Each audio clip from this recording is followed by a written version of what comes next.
welcome to my first look at the Halland, a legendary tier pan-European destroyer. It is one of the latest additions to the Bureau with the rest of the triple threat Bureau projects, and I'll leave a link to my video about that down below. But the Halland, as with many of the other pan-European destroyers, does not have any smoke. Outstanding torpedoes as far as speed and reload, but the damage output might be just down a little bit, and the main guns reload pretty quick with decent concealment. So the ship seems to be pretty darn awesome. So let's get into the setup of the ship and the commander, who is Stig Ericson. Base trait is Thunderbolt, which improves the engine boost cooldown time and the torpedo damage. Then we went with a new version of a double concealment setup here with Eric Bay Shifty, which improves the destroyer detectability. And then we have Dang Shishang, which also improves the destroyer detectability, but it does increase that torpedo damage. And that's kind of important here on the pan-European destroyers. First skill is Subsurface Venture, which improves the torpedo speed and launcher reload time, but you do take a hit on the main battery reload time. Next skill is Look at Me Now, which also improves the sea detectability range, and this will max out the concealment of the Halland. Then we went with Perceptive for the third skill, which improves the incoming damage to your destroyer and the torpedo detectability range. And the most important aspect of Perceptive is it will show the direction of the closest enemy ship. Then we went with Sheltered Arms, which looks like the unique skill here. Risk of the main battery being incapacitated and the torpedo launchers being incapacitated is improved by 75% here. And then the legendary skill is Unstoppable, which improves the engine repair time and allows for reduced mobility with a disabled engine and or rudder. Special effect is the damage control party cooldown time is improved by 50%, and that's when you're within 4.5 kilometers of an enemy ship. That's at legendary rank 2. Going up to legendary rank 4 will increase that radius up to 7.5 kilometers. And let's check out the upgrades for the Halland. Then we went with Aiming Systems Mod 1. Main battery dispersion is improved by 7%, and the torpedo launcher traverse speed is improved by 20%. Then we went with Propulsion Mod 2, which cuts in half the time taken to reach full power when accelerating. And then we went with Concealment System Mod 1. Detectability range is improved by 10%. And the incoming fire dispersion is improved by another 5%. And that will double up on any fully upgraded camo or skin that you have on the ship. Then we went with the Torpedo Launchers Mod 3, which improves the torpedo launcher reload time by 15%, but you do have a risk of the torpedo launchers being incapacitated. And we have the loadout here: ammunition, high explosive shells, armor piercing shells, and torpedoes, which we will get into in the specs. Consumables: damage control party duration is 5 seconds, reloads every 40 seconds, and there is an unlimited number of those consumables. Engine boost consumable is next, and it will temporarily increase the ship's maximum speed by 8% when the consumable is running, and it will run for 120 seconds, reloads every 175 seconds, and there are 2 of those consumables.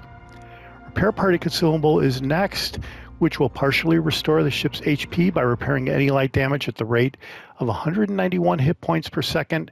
Duration is 14 seconds, reloads every 120 seconds, and there are 2 of those consumables.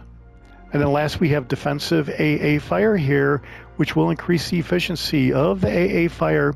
Damage goes up by 200% when the consumable is running. Duration is 40 seconds, reloads every 150 seconds, and there are 2 of those consumables. Don't have any boosters going here, but that could change depending on the match. The ship does not come with any camouflage, so I've created premium permanent camouflage from the European disposable camo. Sea detectability range and incoming fire dispersion is 4.5% respectively. Specs: survivability hit points is 19,200. Armor is 6 to 20 millimeters. Do not get hit.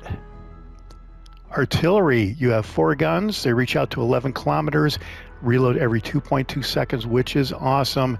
Traverse time of 7.2 seconds is pretty good as well. HE shells have a maximum of 1750 with an 8% chance of setting fire. And then the torpedoes here, this is the big deal. You have 2 launchers of 5 torpedoes each. They reload every 73 seconds. Maximum damage is kind of low for a legendary tier destroyer at 11,278. Torpedo range is 15 kilometers, which is awesome. And the speed is a spectacular 90 knots. Defensive AA fire, you will definitely clear the sky in the Halland if you can get in a match with an aircraft carrier. Maneuverability, maximum speed is 35 knots. Turning circle radius is okay at 660 meters. Rudder shift time is okay at 4.3 seconds. Concealment, detectability range by sea is 5.3 kilometers. Range by air is 3 kilometers.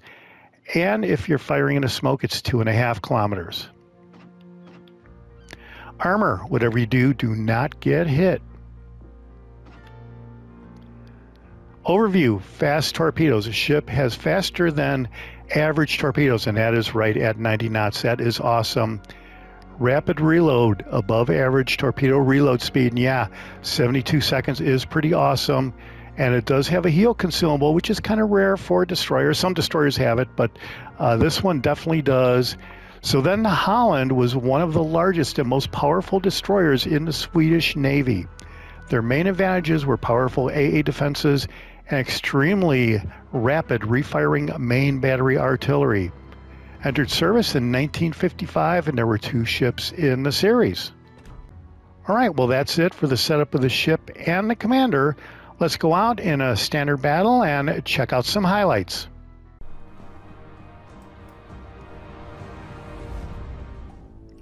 All right, here we are. We are in Sleeping Giant. And yeah, this is a all-time favorite map of mine over there by sea. When you look at the mini map, I like to go around there and get out in the open water and start torping battleships when I'm in a destroyer here. So just 1 destroyer per side, a Shimikaze on the red team, but there's a Neptune, a Tulsa, Napoli, Alaska. So I do believe there are quite a few ships out there with radars. So you have to be careful about that. And we are just going to come around here and try to get some torpedoes in the gap before we head around this island and go on the edge of sea and post up over there and just start lobbing torpedo salvo after torpedo salvo in the general direction of quite a few battleships, as you're going to see here in a second. But yeah, being a Shimikaze on, having a Shimikaze there on the red team, I'm not really worried about going up against that ship with my main guns, but the Shimikaze should by all accounts have far better concealment than I have here on the Halland with 5.3 kilometer concealment, which is still pretty good.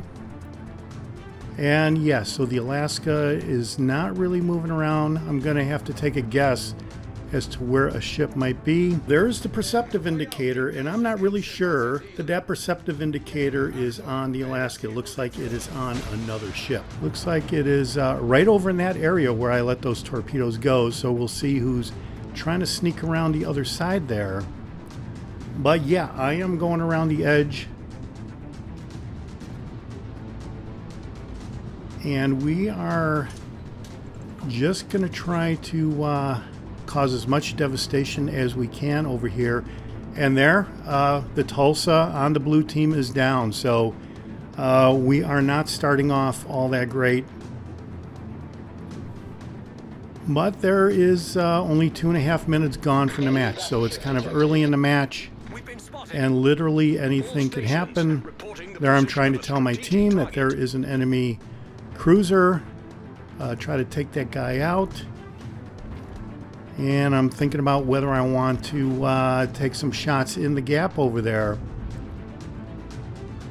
But there is a Montana just kind of moseying along there, and that looks like a good shot. And there I'm sort of estimating, I shot in front of the aiming indicator thinking that the Montana was accelerating. Now it looks like he may be turning out and away from me a little bit, or he was just slowing down. One of the two was going on there. But it looks like he is going straight for that gap, so he may actually get hit by some of the torpedoes. There is a Napoli at less than 10-kilometer range. And we are going to move away from him. I don't really want to get into a gunfight with a Napoli. But here I'm trying to tell my team to get the Napoli. And it seems like more times than not, ever since I got the PlayStation 5, when I try to tell the team about an enemy ship, I say that, you know, I'm being spotted. So there, the Montana did actually get hit by a couple torpedoes. There is another torpedo hit on, I believe that's a Yamato back there. So 3 torpedo hits on that widespread, not widespread, but a random spread in a gap that was off of the aiming indicator of the Montana. So yeah, we're going to take a few more torpedo hits over there, and here I have 5 ships that I can potentially target.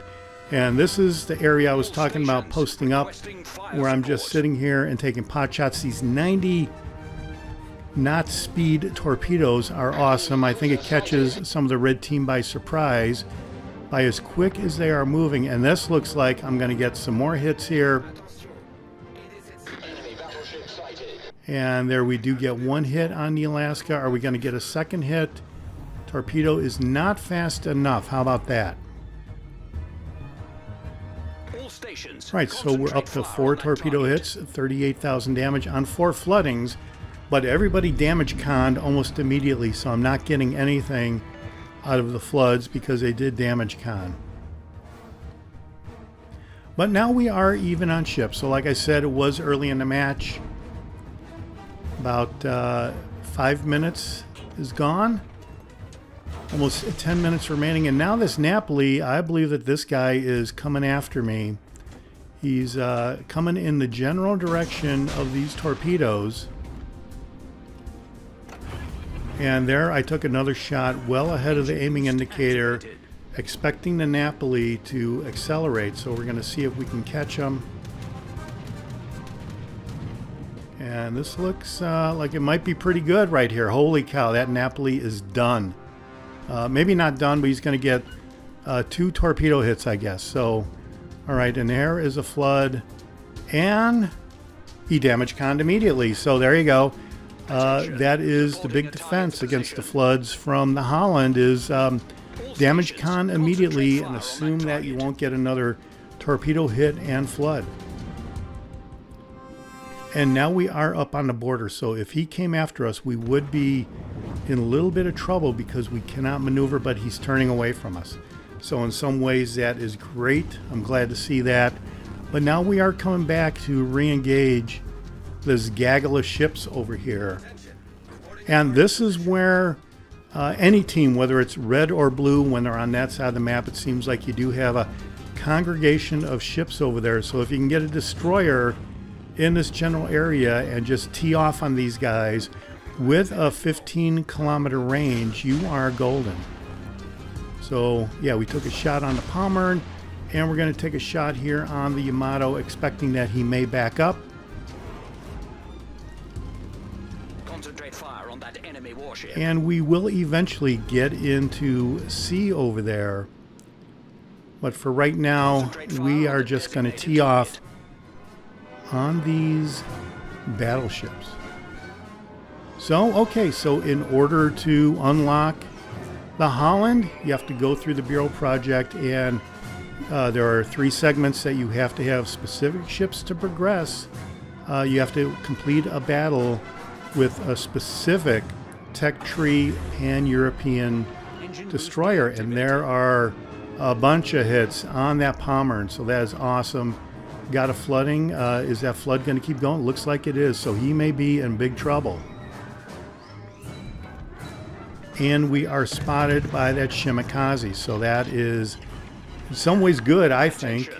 I don't expect the Shimikaze to have really good guns, But since he is spotting us, that means that all the ships over here in this congregation are going to start taking pot shots at us. And here are some of the torpedoes from the Shimikaze, which we were able to maneuver around, and he's maneuvering pretty good, and it's kind of hard to get a good beat on him. We did get some hits there. 10 hits, it looks like. Holy cow.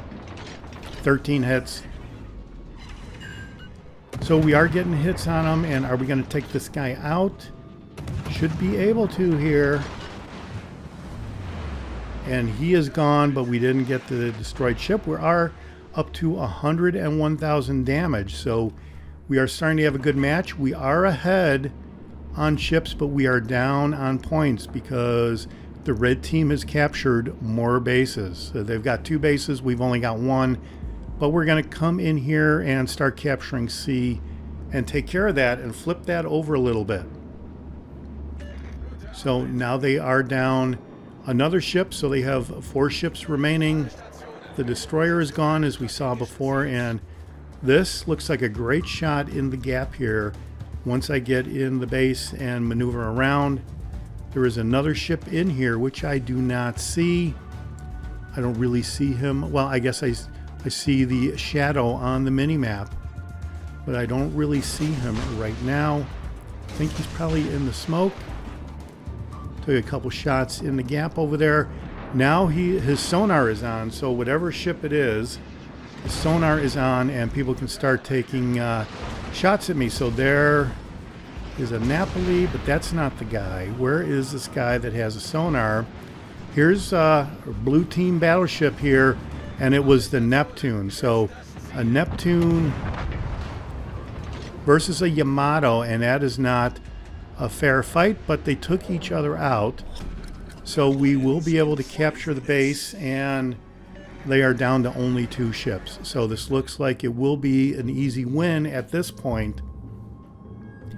And we've got 10 torpedo hits, 101,000 damage, as we said before, 19 main gun hits. Defended. We're going to get a captured base here in about a minute.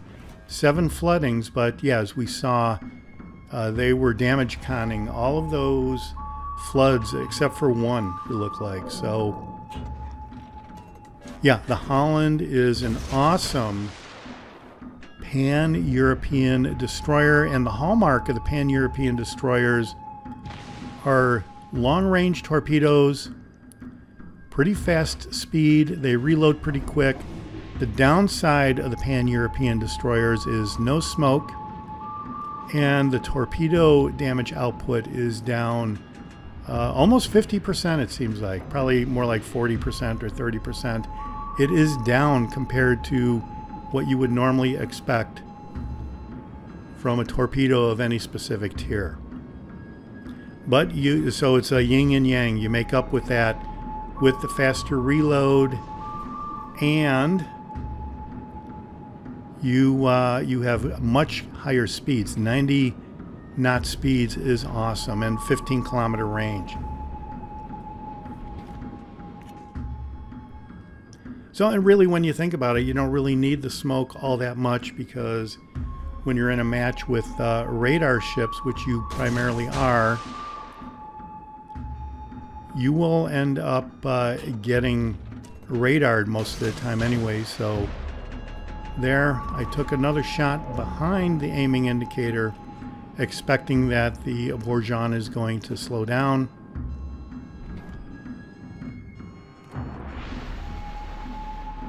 And alright, is he going to luck into these torpedoes? And they are traveling so fast that once he sees them, he doesn't have enough time to do anything. And look at that. All these super fast torpedoes nail him. 2 torpedo hits and another flooding, and we do get a destroyed ship there. So yeah, the Halland is awesome as a torpedo boat. Big time victory right there. 731,000 credits, 110,000 battle performance total damage on 19 main gun hits, 12 torpedo hits. That is awesome. We did shoot down an aircraft, but there wasn't an aircraft carrier in the match. A destroyed ship, fire, 8 floodings. So look at that. 12 torpedo hits, 8 floodings. That is awesome. defended and a captured. We only spotted 2 ships though. So all right, let's take a look at the team result. That looks like pretty good results, and that is pretty good XP without any boosters running. So let's check it out. Whoa, look at that. First place overall, 2,800 XP. That is awesome. The friendly Yamato there got 3 destroyed ships and 2,600 XP, so he was having a great game. And that Bourgogne player was having probably the best game out of everybody because, well, look at all the hardware he has with those 4 medals. Wow. Let's check out the economy tab, see how we did on the economy. Ooh, 201,000 silver credits by the time it was all said and done. And that was in a legendary tier match, and it is not easy to get big time credits in a legendary tier match. So there you go. That's it for the Halland. And yeah, as I said, I will have a link to the specifics of all the Triple Threat Bureau projects, and there will be a time marker for the Halland project specifically within that video. So check that out. Nothing else, you get to see a little bit about the ship. It is an awesome torpedo boat. Let me know what you think down below. This is the Jaguar, and I'll see you on the high seas. Thanks for watching. Hit subscribe if you like it.